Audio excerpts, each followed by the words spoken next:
Reporter ചാനലിൽ ഈ പ്രശ്നം വരുന്നത് എവിടെയാണ്? റിപ്പോർട്ടർ ചാനലിൽ ഈ പ്രശ്നം വരുന്നത് മുഖ്യമന്ത്രിയുടെ സോഷ്യൽ മീഡിയ കോർഡിനേറ്റർ എന്നു പേരുള്ള ഒരാൾ എന്ന് സ്വയം അവകാശപ്പെടുന്ന ഒരാൾ MDMA കേസിൽ അറസ്റ്റിലായി. അപ്പോൾ റിപ്പോർട്ടർ ചാനൽ ഇത് 12-ാം തീയതിയാണ്, അത് കഴിഞ്ഞിട്ടാണ് ഇയാൾ അറസ്റ്റിലാവുന്നത്. ആ സമയത്ത് ഇവർ വലിയ തോതിൽ ഇത് VD സതീശൻ്റെ സോഷ്യൽ മീഡിയ കോർഡിനേറ്റർ അറസ്റ്റിലായി എന്ന് വാർത്ത കൊടുക്കുന്നു. അത് അവർക്ക് കൊടുക്കാനുള്ള സ്വാതന്ത്ര്യമുണ്ട്. കാരണം ഇയാൾ സ്വയം അവകാശപ്പെടുന്നത് ടീം VDSൻ്റെ സ്റ്റേറ്റ് കോർഡിനേറ്റർ എന്നാണ്. മുഖ്യമന്ത്രി അപ്പം നമ്മൾ എന്ത് ചെയ്യുന്നു? നമ്മൾ അങ്ങനെ വാർത്ത കൊടുക്കുന്നില്ല.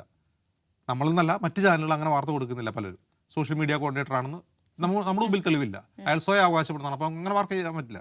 പിന്നീട് മുഖ്യമന്ത്രി അത് നിഷേധിക്കുകയും ചെയ്തു. എനിക്ക് അങ്ങനെ ഒരു കോർഡിനേറ്റർ ഇല്ല എന്ന് പറഞ്ഞ് നിഷേധിക്കുകയും ചെയ്തു.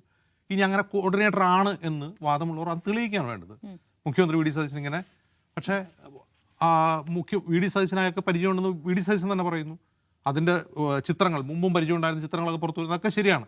ആ വാദത്തിലേക്കൊന്നും അല്ല പോകുന്നത്. ഇത് നമ്മളും വാർത്ത ചെയ്യണം. അതായത് അറസ്റ്റിലായ ആൾ മുഖ്യമന്ത്രിയുടെ സോഷ്യൽ മീഡിയ കോർഡിനേറ്റർ ആണെന്ന് മറ്റുള്ളവരും വാർത്ത ചെയ്യണം എന്നുള്ള തിട്ടൂരമിറക്കുകയാണ്. എവിടെ നിന്ന്? അത് റിപ്പോർട്ടർ ചാനലല്ല ചെയ്യുന്നത്, കാക്കനാട് സ്കൂൾ ഓഫ് ജേർണലിസത്തിൽ നിന്ന് വരികയാണ്. അവിടെയാണ് നമുക്ക് പ്രശ്നം. അങ്ങനെയല്ലല്ലോ. വേറെ ആരെങ്കിലും നമുക്കൊരു എഡിറ്റോറിയലുണ്ട്, നമ്മൾ തീരുമാനിക്കുക അങ്ങനെ വാർത്ത കൊടുക്കണം, എങ്ങനെ തലക്കെട്ടിടണം, അയാൾ സോഷ്യൽ മീഡിയ കോർഡിനേറ്റർ ആണോ അല്ലേ എന്നുള്ളത് ജിമ്മിയും പ്രമോദ് സാറും ഒക്കെ തീരുമാനിക്കും.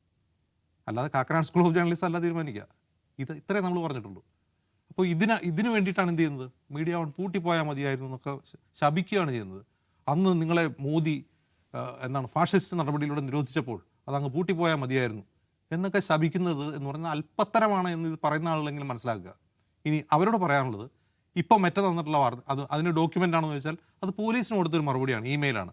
ആ ഇമെയിലിൻ്റെ കോപ്പിയാണ് നമ്മൾ പുറത്തുവിട്ടുള്ളത്. അപ്പോൾ പോലീസ് പുറത്തുവിടുന്ന രേഖകൾ ആധികാരികമായി തെളിവാക്കാമോ എന്നൊക്കെ ചോദിച്ചു കഴിഞ്ഞാൽ ചില സമയത്ത് അത് തെളിവാക്കാം. കാരണം ജേർണലിസം എന്ന് പറയുന്നത് അത് റിപ്പോർട്ട് ചെയ്യുന്ന റിപ്പോർട്ടറുടെ പെർസെപ്ഷൻ, അയാൾ കാര്യങ്ങൾ എങ്ങനെ മനസ്സിലാക്കുന്നു, അതിനുള്ള ശാസ്ത്രീയമായ രീതിയുണ്ട്. ഒരു വിവരം നമ്മുടെ കയ്യിൽ കിട്ടിക്കഴിഞ്ഞാൽ അത് അൺബയസ്ഡ് ആക്കുക എന്നുള്ളത് നമുക്ക് നമ്മുടെ ശാസ്ത്രീയമായ സയൻറ്റിഫിക് ആയിട്ടുള്ള രീതിയുണ്ട്. ആ രീതി മറ്റൊരാൾ പിൻപറ്റണം എന്നൊന്നും നിർബന്ധമില്ല. നമുക്ക് സത്യമെന്ന് ബോധ്യമുള്ള കാര്യങ്ങളാണ് നമ്മൾ റിപ്പോർട്ട് ചെയ്യുന്നത്. അതല്ലാതെ ഒരു കൃത്യമായ തെളിവുള്ള ഒരു കാര്യത്തിൽ നമ്മൾ മറച്ചു വെച്ചുകൊണ്ട് ചെയ്യാൻ പാടില്ല. അങ്ങനെ ചെയ്തു റിപ്പോർട്ടർ. അതായത് ഈ വിവാദം ഉണ്ടാകുമ്പോൾ റിപ്പോർട്ടർ ചെയ്തത് എന്താണ്? ഒരു ഇമെയിൽ അവർ പുറത്തു വിട്ടു, മെറ്റ അവർക്ക് കൊടുത്താണെന്ന് പറയുന്നത്. എപ്പോഴാണ് കൊടുത്തതെന്ന് അറിയില്ല. അതായത് 17-ാം തീയതി മറ്റുമാണ് ആ വാർത്ത വരുന്നത്. അവരുടെ ഭാഗമായിട്ട് അവരെന്താ പറയുന്നത്? ലീഗൽ റിക്വയർമെൻറ്റ് പ്രകാരമാണ് ഞങ്ങൾ ഈ പോസ്റ്റ് നീക്കം ചെയ്തതെന്ന് മെറ്റ ഇവരോട് എപ്പോഴോ പറഞ്ഞതെന്നും പറയുന്നില്ല. ആ ഇമെയിൽ എപ്പോഴാണ് വന്നതെന്നൊന്നും പറയുന്നില്ല. ഏതോ വന്ന ഒരു ഇമെയിൽ കാണിച്ചിട്ട് അവർ പറയാണ്. എന്നിട്ട് ആ ചാനലിൻ്റെ സോഷ്യൽ മീഡിയ ഡിജിറ്റൽ ഹാൻഡിൽ ചെയ്യുന്ന ഒരു മാന്യദ്ദേഹം, അദ്ദേഹം പൊതുവെ നല്ലൊരു ഇമേജുള്ള മനുഷ്യനാണ് മാധ്യമപ്രവർത്തനത്തിൽ. മൂപ്പരിട്ടേക്കാണ് ഇതാരുടെ ലീഗൽ റിക്വസ്റ്റ് പ്രകാരമാണെന്ന് VD സതീശൻ മറുപടി പറഞ്ഞു സോഷ്യൽ മീഡിയയിൽ പോസ്റ്റ് ഇട്ടു. അതായത് ലീഗൽ റിക്വയർമെൻ്റ് എന്ന മെറ്റയുടെ വാക്ക് മൂപ്പര് എഴുതുമ്പോൾ എന്താണ്? ലീഗൽ റിക്വസ്റ്റ് ആക്കി മാറ്റുന്നു. അപ്പോൾ ഒരു തരത്തിലും ക്രെഡിബിലിറ്റി അവകാശപ്പെടാൻ പറ്റില്ല എന്ന് അവർക്ക് ബോധ്യമുള്ളൊരു കാര്യമാണത്. ക്രെഡിബിലിറ്റി അവർക്കില്ല. അപ്പോൾ ആ ക്രെഡിബിലിറ്റിയെ മറികടക്കുന്ന രീതിയിലുള്ള വ്യാജ പ്രചാരണം നടത്തുക, എന്നിട്ട് കാര്യങ്ങൾ നിഷ്പക്ഷമായി റിപ്പോർട്ട് ചെയ്യുന്ന മാധ്യമങ്ങൾക്കെതിരെ കൊട്ടേഷൻ പണി ചെയ്യുക, ആളെ വിളിച്ചു കൂട്ടുക. കാക്കനാട് സ്കൂൾ ഓഫ് ജേർണലിസത്തിൽ നിന്ന് ആളെ വിളിച്ചു കൂട്ടി പോസ്റ്റ് ഇടിപ്പിക്കുക, വ്യാജ പ്രചാരണം നടത്തുക എന്ന പണിയാണ് അവർ ചെയ്തുകൊണ്ടിരിക്കുന്നത്. ഇത് മാധ്യമങ്ങൾ തമ്മിലുള്ള എന്തോ ഒരു കുടിപ്പകയാണ്.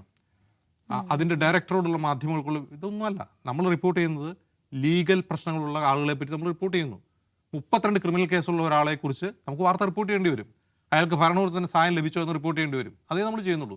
കാരണം ഇത് മാധ്യമങ്ങളായിട്ടുള്ള പ്രശ്നമൊന്നുമല്ല, മാധ്യമങ്ങൾ തമ്മിലുള്ള കുടിപ്പകയുമല്ല.